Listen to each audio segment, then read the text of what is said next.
Les faits historiques de la guerre à l'est de la République démocratique du Congo, on en parle encore et nous disons d'ailleurs merci à tous ceux-là qui sont en train de partager sur les réseaux sociaux.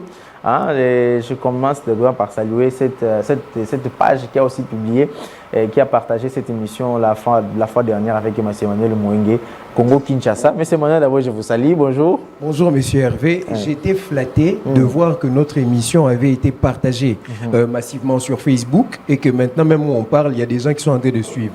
Et donc, c'est une joie de voir que les jeunes ont choisi de s'orienter vers l'histoire plutôt que d'écouter tous ceux qui viennent embrouiller leur cerveau avec des interprétations partisanes sur le conflit, alors que le conflit d'aujourd'hui n'est pas un problème de la gouvernance locale, c'est un problème lié aux enjeux économiques de l'Est. Voilà. Nous confère d'ailleurs l'accord qui venait d'être signé récemment à Washington. Voilà, Richard vous dit, d'un moment à l'autre, tu peux nous afficher cette thématique-là, les faits historiques de la guerre République démocratique du Congo.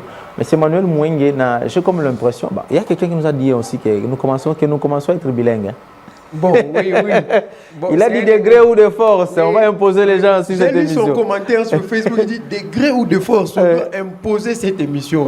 Mais il a raison, mais il faut que ça se fasse suivre des réformes. Okay. J'aimerais saluer ma petite sœur qui a fêté son anniversaire hier, elle s'appelle Mouenge Ketia. Je ne sais pas quel âge elle a, croyez-moi, quel type de frère. Ketia, joyeux anniversaire, je t'aime beaucoup, c'est ton yaya chéri. Voilà. Et j'aimerais saluer aussi particulièrement la femme qui m'a donné la vie, ma mère Albertine Mouenge, et ma belle-sœur chérie que j'aime beaucoup, Bertie Bilenga Mouenge, et Toutou, là où elle est, l'incontournable. Toutou, bientôt Toutou Mouenge aussi. Voilà. Alors, la première question dont nous allons partir d'abord avec cette thématique, les faits historiques.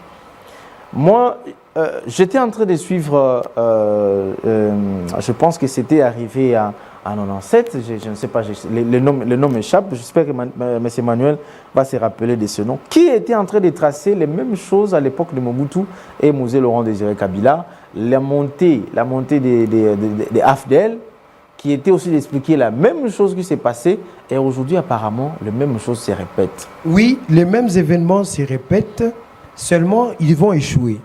Monsieur Hervé, permettez-moi de revenir dans un regard historique. Parce que j'étais en train de réfléchir, lorsque j'ai suivi Patrick Mouyaya nous dire que la situation s'était un peu aggravée et que les combats s'intensifiaient, j'ai réfléchi à un événement clé dans l'histoire du pays. Est-ce que vous savez que ce qu'on vit maintenant, c'est déjà produit en 2013, disons de 2012 à 2013. Et c'est justement cette situation qui avait marqué la fin du M23.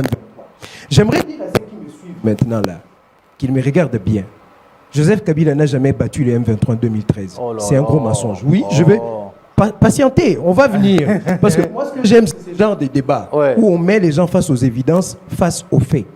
Je dirais que l'armée congolaise, en 2013, elle seule n'aurait jamais pu battre les M23. Et vous savez comment est-ce qu'on a vaincu les M23? Je vous donne le contexte. Les M23 va naître en 2012. Ça, c'est le nom. Mais c'est le même groupe appelé CNDP. Ayant signé des accords en 2009 où Kabila leur avait octroyé, le régime de Kabila à travers Raymond Tshibanda et tout ça, leur avait octroyé plusieurs concessions, notamment le fait de ne pas être délocalisé de l'Est du pays. Ils devaient rester là. On leur a accordé le brassage et le mixage, c'est-à-dire plus de 5300 officiers d'entre eux et d'autres milices ont été accueillis dans l'armée. On leur a donné des rôles administratifs. On a fait de leur mouvement rebelle un parti politique, et ainsi de suite. Quand on va délocaliser certains d'entre eux de la zone Est, ils feront une résurgence en 2012. La date précise, c'est le 4 avril 2012. J'aimerais que les gens suivent bien la chronologie que je suis en train d'établir ici. Le 4 avril, ils vont renaître sous le nom du M23. Un nouveau label, peut-être, mais l'ancien redevenu nouveau. Et finalement, il y aura le 24 février 2013, les accords d'Addis Abeba. Et les accords d'Addis Abeba vont reposer sur 3 piliers. La paix, la sécurité et la coopération régionale. Presque le même type de thématiques qui ont eu lieu à Washington. Et là, nous sommes le 24 février 2013. Que les gens comparent du 4 avril 2012 au 24 février 2013. Quand on signe ces accords-là, je rappelle ici qu'il y a eu 11 États qui ont aussi paraphé les 10 accords. Parce que le problème de ce groupe armé à l'Est, a nécessité la signature de 11 États. Par là, vous devez comprendre que le M23 n'est pas qu'un groupe rebelle, mais c'est un outil de la sous-région. Ok. C'est aussi un outil international que l'on utilise pour arriver à la conclusion de ce type d'événements. Pour mettre la pression à la RDC. Oui. Peu importe le nombre de soldats qu'on tue, le Rwanda enverra toujours des gens pour meubler ces groupes-là. Je vais donner des pistes de solutions à la fin. Ça, je suis en train de décrire les faits. La preuve, Paul Kagame prend la parole au Rwanda. Il dit, après signature de l'accord, plusieurs pays africains m'ont appelé. Ils m'ont dit, pourquoi on est allé à Washington? On aurait dû traiter ça ici. Je rappelle qu'il y a eu 11 États qui ont paraphé les accords d'Addis Abeba. Notamment, l'Ouganda aussi était dedans. Ok. Donc, vous comprenez qu'il y a des gens qui tirent leurs intérêts de la guerre, qui sont aussi en Afrique, d'où l'importance du M23. Alors, une fois qu'on va signer l'accord cadre d'Addis Abeba en 2013, il y aura 3 jours après, soit le 27, donc on signe le 24 du même mois, et le 27 mars, le M23 recommence les attaques. Ok. Vous comprenez un peu? Le M23 reprend les attaques. Après signature. Oui, après signature. Certainement qu'il y avait une motivation de quelqu'un qui n'était pas satisfait, qui a décidé de relancer la machine. Alors, quand le M23 vont relancer les hostilités, c'est là que viendra le Conseil de sécurité des Nations Unies qui va voter la résolution 2908. Ok. Le M23 ont été défaits à cause de la résolution 2908. Ok. Personne ne peut me prouver le contraire. Et grâce à l'intervention de Martin Kobler. Alors, que disait la résolution 2908? Il fallait faire une force d'intervention rapide. On l'a baptisée la FIB. Elle était composée de soldats des Nations Unies venus de la Tanzanie, l'Afrique du Sud et le Malawi. Ok. Ils avaient reçu un mandat offensif. Et vous me direz peut-être quelle est la différence qui existe entre cette résolution et la résolution 2773 et la résolution 1304 de 2000. Puisque le Congo a eu deux résolutions qui concernent le retrait de troupes rwandaises, de troupes étrangères de son pays.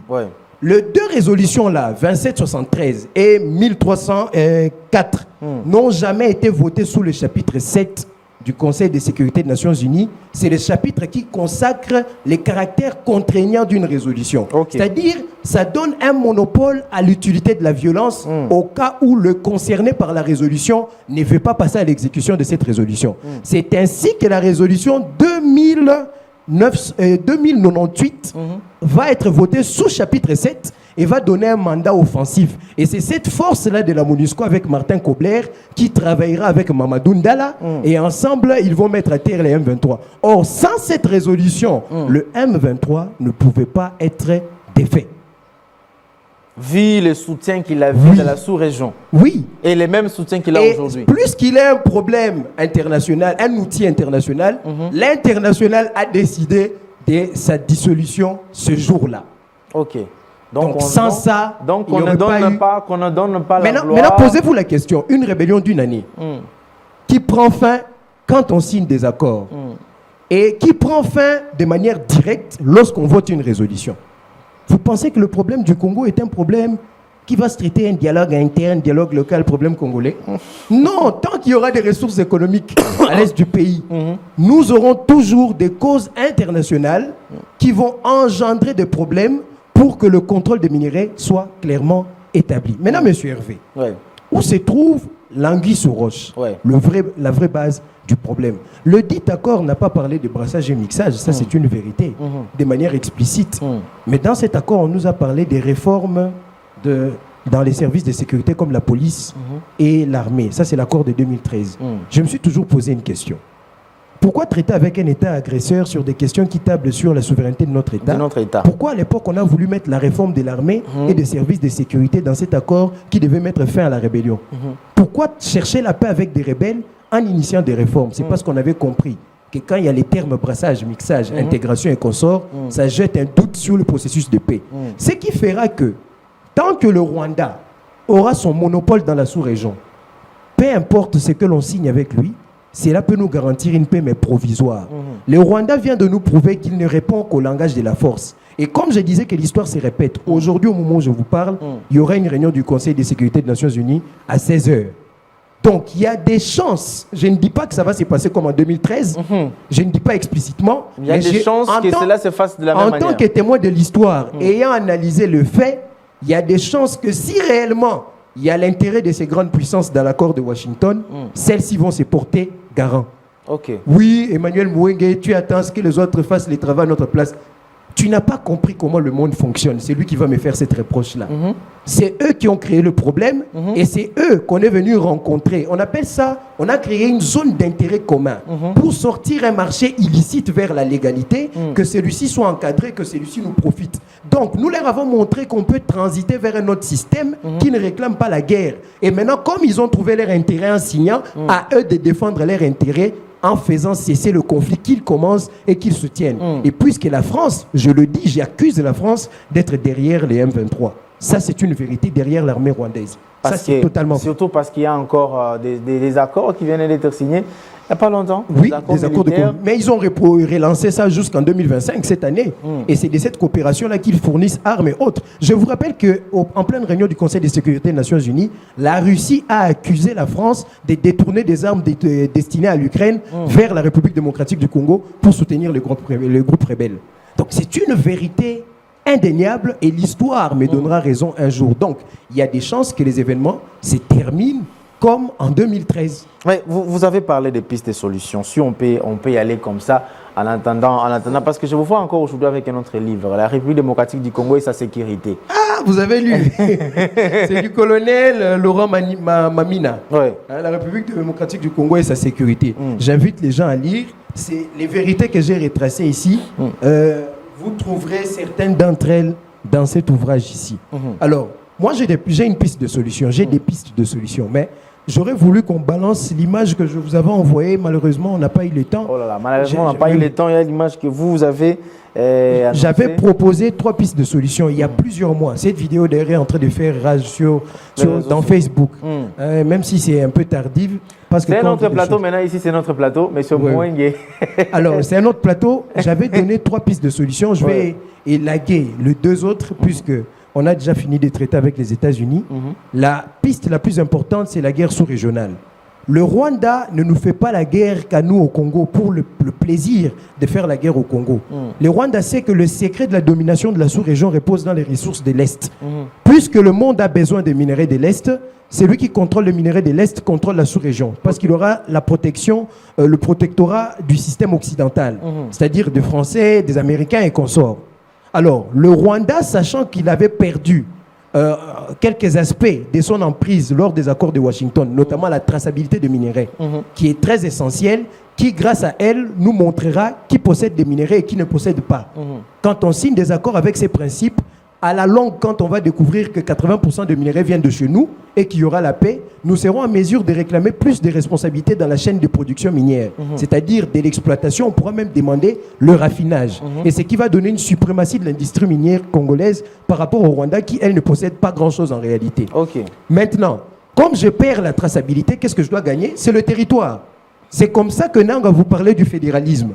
Ils sont intrinsèquement liés.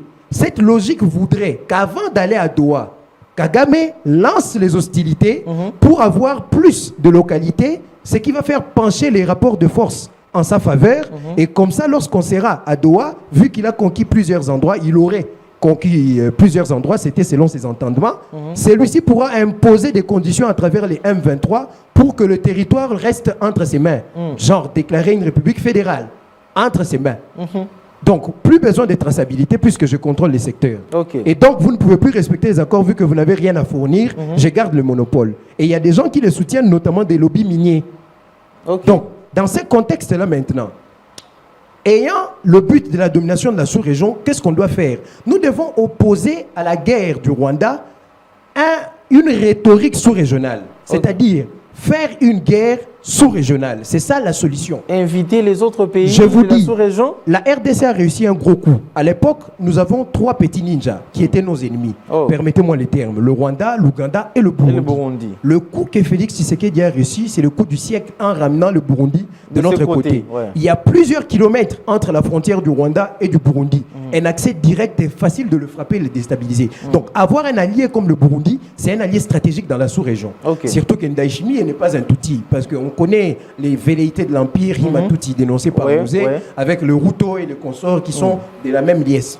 Alors, en dehors de Museveni et plutôt de Ndayishimiye, il faudrait associer la présidente de la Tanzanie. Parce que la Tanzanie est un allié très important qui nous a aidé à résoudre le problème du M23 en 2013. Ok. La résolution que j'ai citée, la résolution 2098, avait envoyé des soldats de la Tanzanie, de l'Afrique du Sud et du Malawi régler le compte du M23 et on a eu le résultat qu'on a eu.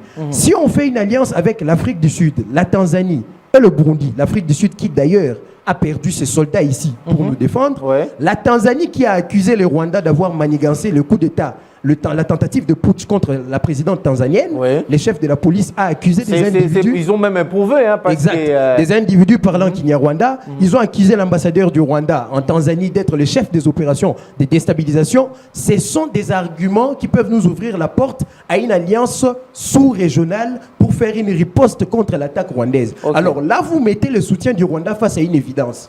Vous avez le choix entre la stabilité de la sous-région et le Rwanda. Or, si vous choisissez le Rwanda au détriment de la stabilité de la sous-région, vous aurez un contrôle partiel des ressources. Le Rwanda sera en train de perdre, tantôt il sera en train d'avancer, tantôt il sera... Donc il n'y aura pas un équilibre de contrôle dans la région que vous convoitez à travers le Rwanda. Et donc la chaîne d'approvisionnement de minerais que vous voulez voler à travers lui ne sera pas stable. Or, si vous choisissez la stabilité sous-régionale, vous allez prendre l'État leader des autres États fédérés derrière lui. Donc la RDC aura non seulement prouvé un leadership sous-régional en associant sa cause d'autres États, mais aura prouvé qu'elle est la seule clé pour la paix dans la sous-région et ses exigences donneront la paix. Et quelles sont ces exigences? Qu'on exécute l'accord proprement dit et que la paix revienne dans la sous-région puisque le Rwanda est une menace pour plusieurs États et ces États décident de le combattre. Donc vous aurez le choix entre le bon et le mauvais. C'est comme qui dirait un papa qui a 4 enfants et un seul des enfants est troubadour, les 3 autres se révoltent contre lui, viennent l'accuser et là vous êtes obligé d'admettre qu'il a tort pour sauvegarder l'unité dans la famille. Donc le jeu de la guerre sous-régionale est très nécessaire. Ça c'est très important surtout parce que la position déjà de Ndayishimiye qui est le président du Burundi, il est déjà favorable à cela. Alors, la deuxième solution. Mais je préfère rester dans la thèse de la guerre sous-régionale. Vous donnez beaucoup de solutions, ils vont en prendre, ils ne vont pas venir chercher la personne qui donne. Ndayishimiye l'a dit depuis l'année passée qu'on court les risques d'une guerre sous-régionale. Ayant connu cela, vous avez eu le sommet EAC-SADC. Les choses que j'ai dit ne sont pas des choses inventées. Il faut savoir lire dans les temps. Le sommet EAC-SADC vient, on apaise les tensions. Mais maintenant, qui remet de l'huile au feu? C'est le Rwanda. Dans ce contexte, la guerre sous-régionale est la meilleure des solutions qui pourrait nous aider même à pallier aux faiblesses de notre armée liées à la trahison et autres. Maintenant, dans le contexte de la guerre sous-régionale, je vais vous ajouter un bonus. Cette guerre ne réussira que lorsqu'on aura une unité à l'interne. Et cette unité, c'est avec la population. Je ne parle pas d'un dialogue ici de la SENCO et des autres aventuriers de l'opposition qui veulent se faire passer pour des opposants alors qu'ils sont rebelles en alliance avec les autres là. D'ailleurs, le mercato de l'AFC M23 vient d'ouvrir puisqu'ils ont transféré Daniel Safou, encore un aventurier. Oui, les rebelles recrutent. Ils ont recruté. Les Congolais doivent voir qui sont réellement les acteurs politiques. Les termes là, ça m'intéresse. Le mercato de la rébellion. Ils ont ouvert leur boutique, ils ont tué un d'entre eux et ils ont introduit l'autre. Je vous rappelle, ça c'est une parenthèse, que j'avais annoncé qu'il y aura la première guerre inter-AFC M23. Ça a commencé avec la mort de Magloire Paluku. J'avais dit ça dans ces plateaux. Ils vont s'entretuer parce que le Tutsi ne voudront jamais positionner des Congolais s'ils ont pris le pouvoir. Jamais ça se fera. Et ça sera une guerre d'intérêt. C'est question d'être prudent aussi. Et j'annonce encore, comme je l'ai toujours dit, vous avez l'habitude de m'appeler prophète politique, j'annonce encore, à part Magloire, il y aura encore un autre mort. Soyez patient, vous allez me donner raison. Alors, je viens à ce que je devais dire. L'unité avec la population, l'État doit fédérer la population, donner une dimension de la guerre à l'interne, par des mesures suivantes. 1. Il faut réduire la taille du gouvernement. Si l'appareil étatique se comporte comme si nous ne sommes pas en conflit, la population n'aura pas une socialisation à la question existentielle. Parce que l'unité de la population va créer le phénomène de la guerre existentielle dans la conscience des gens. On va associer le principe de la guerre existentielle au principe de la guerre sous-régionale. Donc, les peuples qui se révoltent contre un agresseur, vous comprenez, sous tutelle de leurs États. Deuxièmement, après la réduction de la taille du gouvernement, il faudrait que la politique de l'État change. La réduction de l'impunité, c'est-à-dire dans la gouvernance, la réduction de l'impunité, qu'on laisse tomber un peu cette image des intouchables, qu'on frappe dur sur la justice. Troisièmement, il faudrait un vetting dans l'armée, que tous ceux qui ont été introduits dans l'armée par brassage, mixage, qui sont venus de groupes tels que le CNDP, nouvellement M23 et d'autres milices pro-rwandaises puissent être délocalisées des secteurs des opérations et des secteurs des renseignements militaires. Ça, c'est très important. On doit les affecter à d'autres postes. Certains qui ont des dossiers sales doivent être poursuivis. Vous avez vu le cas des Gassita. Une fois nommé par ordonnance présidentielle, il fallait que le Ouazalendo et la population dénoncent les crimes qu'il a commis pour qu'on puisse retarder l'exécution de l'ordonnance. Moi, je me suis posé une question. Les renseignements militaires sont où quand on veut nommer quelqu'un? Puisque Mobutu, lui, faisait l'enquête de loyauté avant de nommer les gens. Donc, il doit y avoir une restructuration de l'appareil sécuritaire. Dieu merci, les chefs de l'État s'apprêtent à faire une réunion élargie du Conseil de sécurité interne et des autres services institutionnels. Et finalement, quatrièmement, il faut une mesure politique symbolique. Des mesures politiques symboliques telles que la grâce présidentielle. Il faut gracier Moutamba. Je ne le dis pas parce que j'aime Moutamba, je suis fanatique de Moutamba. Croyez-moi. Je ne m'y attendais pas. Hein. Croyez-moi, oui, je sais. Ceux qui connaissent l'histoire de Rome savent que la stabilité romaine a reposé sur un pilier très important, la satisfaction du peuple. Tant que le peuple avait le pain, le vin et les jeux, celui-ci soutenait l'empire. Tant que l'empire gagnait, le peuple était avec lui. Peu importe ce que l'on fait. La mesure symbolique de la grâce présidentielle a pour but de fédérer les gens. Parce que Moutamba est un acteur qui fait en sorte que le leadership de jeunes se retrouve en lui. C'est une vérité, c'est comme ça. Et ce n'est pas le seul, il y en a d'autres. Mais lui, il est le plus emblématique de ces dernières années. Et la présence de Moutamba en liberté créera un contrepoids dans l'opposition. J'ai déjà défendu cette thèse ici à plusieurs reprises. C'est une stratégie qui n'est pas émotionnelle. Je m'en fous de Moutamba. Moi, mon souci, c'est qu'est-ce que l'État doit faire pour gagner des intérêts et regagner la confiance du peuple et éviter l'influence du poison rwandais qui affaiblit la confiance du peuple à l'égard de l'État. Il y a plusieurs façons pour récupérer sa légitimité. On peut utiliser Moutamba. J'utilise même le terme « utiliser ». C'est un terme purement politique. On va les mettre encore où? Parce que vous les graciez. La justice, ça pose problème. Donc, non, nulle part. Poser problème. Est-ce que vous m'avez compris? On le gracie, il retourne à l'opposition. Il fait le travail pour fédérer la nation autour d'une seule question, la question existentielle. Mais il y a aussi Kabound là, à l'opposition. Mais non, mais Kabound n'a pas le leadership de Moutamba. Ça manque de respect. Hein. C'est pas la même chose. Constant Moutamba vous dit, je fais une marche et je sors, accompagnez-moi. Vous verrez les gens qui sortiront et Kabound fait sa marche, vous verrez les gens. Il ne faut pas comparer. Constant Moutamba a eu un leadership de jeunes. Les jeunes représentent plus de 75% de la population. Il a créé un mouvement autour de lui. Moi, je ne suis pas de son parti, je ne voudrais même pas entrer à la NOJEC. Mais du moins, je sais qu'il a eu un leadership convaincant. Donc, on peut utiliser sa libération, la grâce présidentielle sur lui, comme une mesure symbolique. Et même dans la restructuration de l'armée, vous pouvez utiliser des gens comme les Kachamalou Boya. Les mettre là, en fonction. D'ailleurs, les réseaux, dans les réseaux, plusieurs personnes sont en train de demander qu'ils soient nommés les chefs Toutes ces mesures symboliques répondent aux besoins de la population et recréent le climat de confiance, restaurent la relation avec la population et on peut faire maintenant une guerre existentielle couplée à la notion d'une guerre sous-régionale. Voilà les stratégies à prendre. Si moi j'étais conseiller du chef de l'État, j'allais l'orienter dans cette voie-là. Oui. Alors, donc, j'espère que les services écouteront, ils transmettront ces informations. Mais avant qu'on change de chapitre, parce qu'on va terminer, aujourd'hui on n'a pas eu beaucoup de minutes, et juste une question. Peut-on garder toujours l'espoir à l'issue de cet accord de Washington? Bien sûr, croyez-moi. Parce que tout se saura aujourd'hui ou demain, après la réunion du Conseil de sécurité. S'il arrivait que le Conseil de sécurité prend une initiative offensive contre les M23, vous allez vous retrouver au scénario de 2013, que je viens de retracer ici. Et j'espère que les gens ont compris que c'est la résolution 2098 qui a mis à terre les M23, avec l'aide des Sud-Africains et des Tanzaniens. Plus le courage et la bravoure de Mamadou Ndala, qui a été tué. Parce que c'est lui qui l'a tué, estimé qu'ils avaient fait un mauvais travail, vu que lui, il a été à la fois commandant des M23 et commandant de FARDC. C'est pas moi, c'est Moïse Nzangi qui l'a dit. Donc, je pense qu'on doit garder espoir et quand nous allons vaincre cette guerre et renverser l'hégémonie rwandaise dans la sous-région, le Congo, lui, prendra la place et c'est cet accord qui devra s'exécuter. Il faut aussi un rapport de force comme celui-là pour exporter la guerre dans un contexte sous-régional pour affaiblir l'influence de l'ennemi à l'international. Parce que le contexte de sous-région affecte les intérêts des grandes puissances derrière le Rwanda et permet maintenant qu'on se tourne vers la RDC pour lui faciliter la tâche. C'est ça aussi l'intelligence de l'art de la guerre, savoir exporter les conflits. Félix l'a fait avec la diplomatie et on peut le faire avec la méthode de la guerre sous-régionale qui est d'ailleurs très apaisée à faire. Merci beaucoup parce qu'il a toujours des réponses à tout. Et je conclue en disant que Thomas Jefferson disait que l'arbre de la liberté doit souvent être arrosé par les sangs des patriotes. Ah, C'est un principe qu'on est chef de l'État. Il faut faire des sacrifices. d'accord. Alors, l'actualité oblige parce que nous mettons point quand même à l'histoire, à ces thématiques, les faits historiques de la guerre qui nous a retracé tout ce qu'il faut. Il y a eu quand même village des opportunités. Un mot seulement parce que nous allons nous séparer par là. Horrible. Je suis désolé. Il y a quand même eu les jeunes qui ont eu les Non. opportunités, plus de 900, on parle de 938 entraîneurs jeunes Ok. qui ont eu des opportunités d'emploi, de formation, des stages professionnels. Quand même, c'est... Par opportunité, vous entendez les stages professionnels. Je ne suis pas contre un stage professionnel à un pourcentage d'embauche.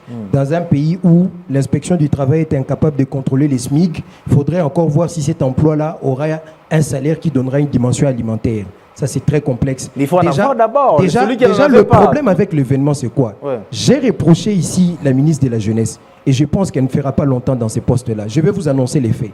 Tous ceux qui auraient peut-être eu des subventions pour leur projet entrepreneurial n'auront aucun suivi, n'auront aucun contrôle, n'auront aucun encadrement ni aucun accompagnement. Comment vous êtes prophète de malheur comme Non, ça? je ne suis pas prophète de malheur, c'est le principe. C'est une politique tape à l'œil, ces villages des opportunités-là. Parce que ça ressemble à une foire d'exposition où les entreprises viennent faire la promotion de leurs histoires. Je n'y étais pas, mais c'est ça l'image que ça donne. J'ai eu aussi des échos des amis qui étaient là-bas à l'intérieur. La ministre doit agir en fonction de l'article 91 de la Constitution, qui prône l'interconnexion ministérielle. Elle n'a pas d'attributs propres à elle. L'éducation, le travail, la santé, l'entrepreneuriat, tout ça, ce sont des attributs d'autres ministères.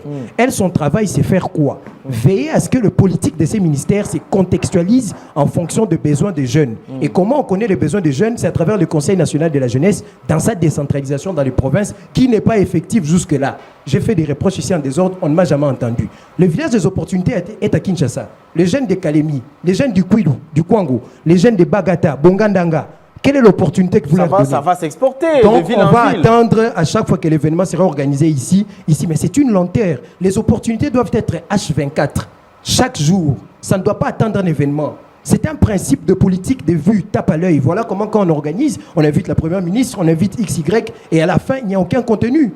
Le problème avec ça, quand on évalue maintenant l'importance du travail du ministère de la Jeunesse, au regard de la loi, comme je viens d'expliquer, on se rend compte que c'est un grand travail. Et comme on est faible, on préfère recourir aux petits événements pour s'acheter un bilan.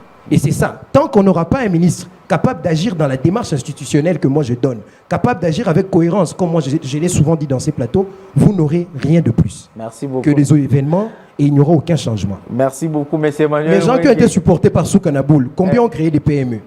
Il faut éviter ces histoires. Qu'elle fasse confiance au Fonds pour la promotion de l'emploi des jeunes et de l'entrepreneuriat des jeunes, qu'elle plaide pour un financement continu et qu'à travers ces fonds, on crée des politiques globales. Ça, c'est une démarche institutionnelle. Et on a encore besoin de parler ici. Mais tant que je dirais, qui s'occupera de nous autres là? On va recruter les gens selon les sentiments et les autres besoins. Merci beaucoup. Oubliez vite cette politique-là. Merci beaucoup, M. Emmanuel Mouengue. Merci à toi, Richard Widi. Merci à Christian Bakabika, à toute l'équipe technique. Merci à la direction des productions, la direction des programmes. Merci également au patron de la PS Télévision, M. Patrick Ngano Chiyoyo. Merci aussi et surtout bon début des week-ends à Maman Nathalie Chiyoyo. Nous vous saluons et bon début des week-ends à vous. Alors rendez-vous avec moi donc le lundi pour ouvrir encore la semaine prochaine. Et donc d'ici là, portez-vous bien. Alors au revoir.